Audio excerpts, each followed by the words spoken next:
Барлықтарыңа сәлем достар. Бүгін біз сіздерге бақытқа ұмтылу, яғни «Погоня за счастьем» атты шынайы оқиғаларға негізделген фильмге қысқаша шолу жасаймыз.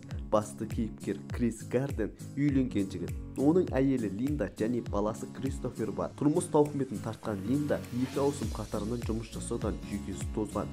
1981 жылы Сан-Францискода біздің басты кейіпкер баласы Кристоферді балабақшаға апармақшы. Ол күн сайын түрлі ауруханаларға кіріп, өзінің қымбат медициналық аппаратын сатуға тырысады.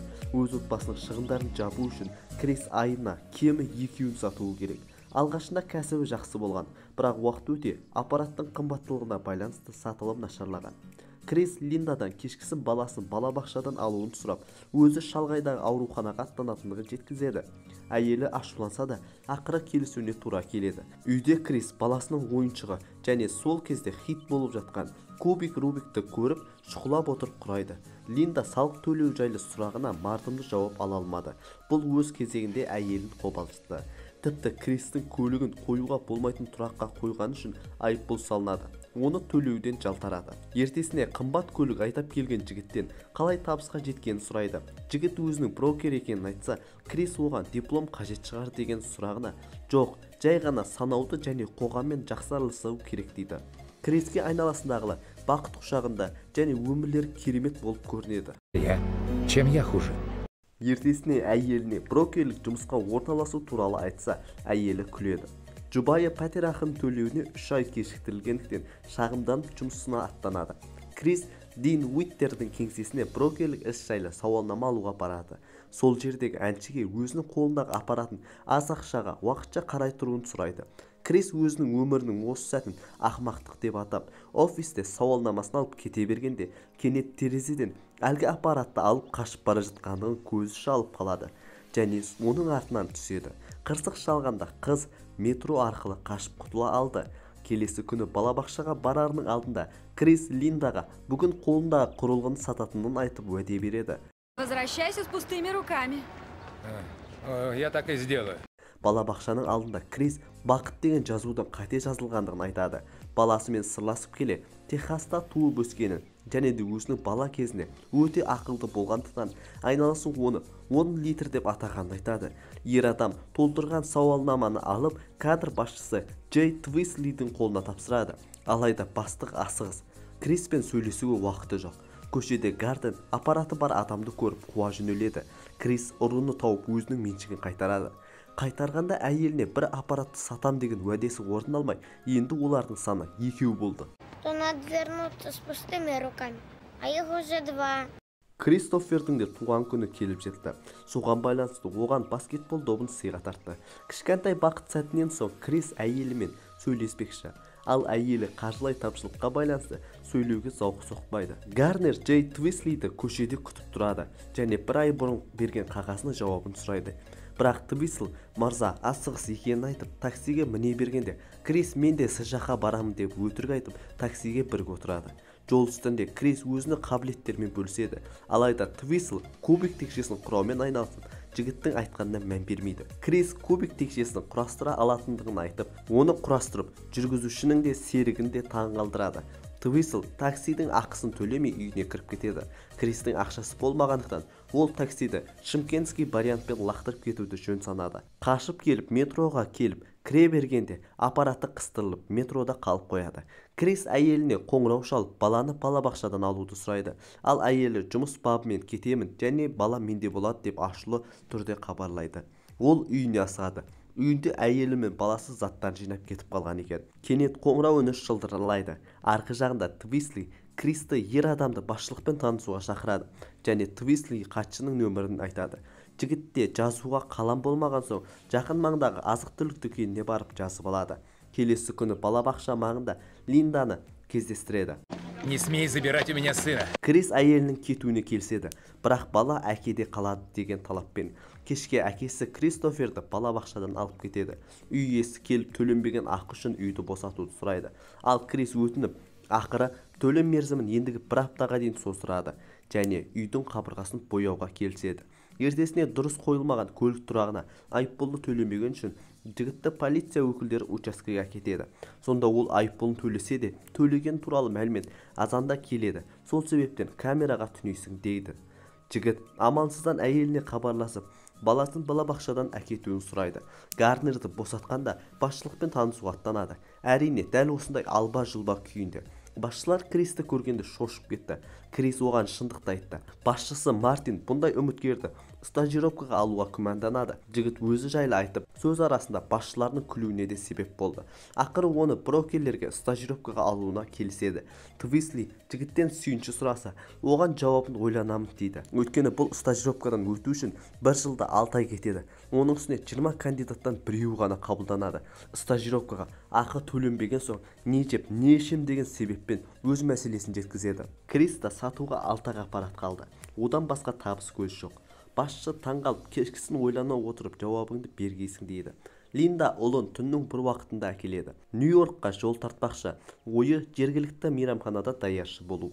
Линда күйеуіне баланы табыстай отыра көзіне жас алады. Баласының басынан сипай отырып жолын аттанады. Крис кеңсеге қоңырау шалып тағылымдамаға дайын екендігін жеткізеді. Кейінірек Гарнерден қарыз алған досы арзан мотельге көшуіне көмектеседі. Крис ұлын баскетбол ойнауға шақырады. Ойын үстінде баласы кәсіби баскетболист болуды армандайтынын айтады. Әкесі басыңнан биік секіре алмайсың. Сенде әрине талант бар, бірақ кәсіби спортшы ретінде емес. Сол себептен уақытыңды босқа кетірме деп баласын ренжітіп алады.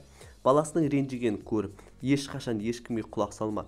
Жұрттар өздерінің қолынан келмегендіктен кейін сені де жете алмайды деп есептейді. Арманың бар ма, оны қорға және соңына дейін күрес. Керек болса, мен де тыңдама деп баласына мотивация береді. Екеуі аппаратты сатуға аттанады. Түскен табыс оларға біразға дейін жетеді. Келесі күні тағылымдама, яғни стажировка кезінде үзіліске шығады. Ол көшеде басшысы Мартинді жолықтырады. Әңгімесі жараса бергенде кенет Кристің көзі аппарат ұрлаған ұрыға көзі түседі. Ойланбастан әңгімесін үзіп сатына қарай жүгіреді. Оны көлік соғады. Есесіне аман-есен жарақат алмады. Бақытсыздығына орай аппараты да туфлинің бір сыңарын жоғалтып алады. Тағылымдамадан өту үшін бір туфлимен де жұмыс істей береді. Еңбекқор болып әр секундын бағалаған сонша су ішіп 5 секунд және әжетханаға 5 минутымды арнамайын деп көптеген жан қалауынан бас тартады. Ол күн сайын әлеуеті бар, капиталы жоғары адамға қоңырау шалады. Жас маманға сенбей барлығы бас тартады. Ақыры ол ірі зейнетақы қорының басшысы Уолтер Рейбенға қоңырау шалады. Уолтер футбол матчына асығып бара жатқанын ескертіп, тыңдауға 30 минут уақыт бере алам. Үлгерсеңіз келіңіз дегенді жеткізгенде, Крис құстай ұшып кетпекші болған ойын Алан Фракиш бұзды.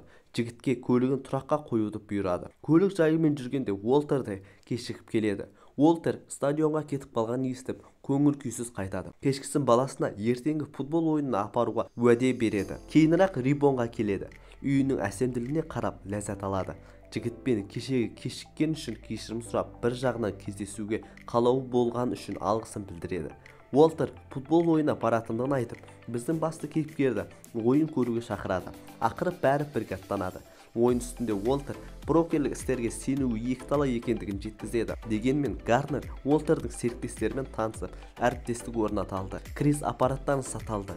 Ойынша осы аппараттың ақшасын тағылымдаманы біткенше жеткізе аламын деп ойлады. Онда төленбеген салық үшін жігіттің банктік шотындағы $600 бұғаттағанын көреді. Крис досынан қарызын сұрайды. Борышкер қарызын жігітке мотельге көшуге көмектестім, яғни біз есептестік деумен болады. Паркте Крис әлгі аппаратын ұстап жүрген қаңғыбастан өз мүлкін қайтарып алады. Ауруханаға оны шақырады. Сөйтсе аппарат бұзылған. Келісім бойынша аппарат 6 айға жетпей бұзылса, не Крис жөндеу керек, не болмаса қаржын қайтару керек. Әкесі мен баласы қонақ үйге келсе, есік алдында заттарын шығарып тастаған көреді. Ақысын төлемегендіктен есіктің құлпын да ауыстырып тастаған. Шарасыздықтан барар жері болмай метроға келіп, баласына уақыт машинасын қостым. Біз динозаврлар дәуіріндеміз. Бізге дереу үңгірге кіру керек деп баласын алдап ұйықтатып, дәретханаға апарып есікті құлттап, баласын тізесіне қоя отыра дәрменсіздіктен жылайды. Жігітке үйсіздерге арналған орталыққа келсе, одан да бас тартады. Айтуынша бұнда тек әйел адамдар мен балдарына ғана рұқсат. Біздің басты кейіпкер басқа баспанаға асығады. Үйсіз адамдар өте көп. Бақытына орай жігіт соңғы орындарды алып үлгереді. Түнде аппаратты жөндеуге тырысады. Гарнер брокер болу үшін күндіз-түні тездетіп жұмыс істей береді. Баласымен бірге шіркеудің уағыздары мен қойылымдарына қатысып, бірге жақсылыққа үміттенеді. Ақыры көптен күткен емтихан күні келеді. Біздің басты кейіпкер емтиханды тапсырғанда алғашқылардың бірі болады.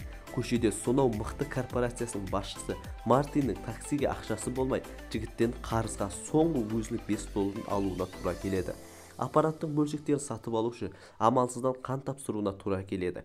Үйсіздер үйінде Кристофер анасын сағынып, ол кісінің кетуіне менің кесірімнен деп жылаумен болады.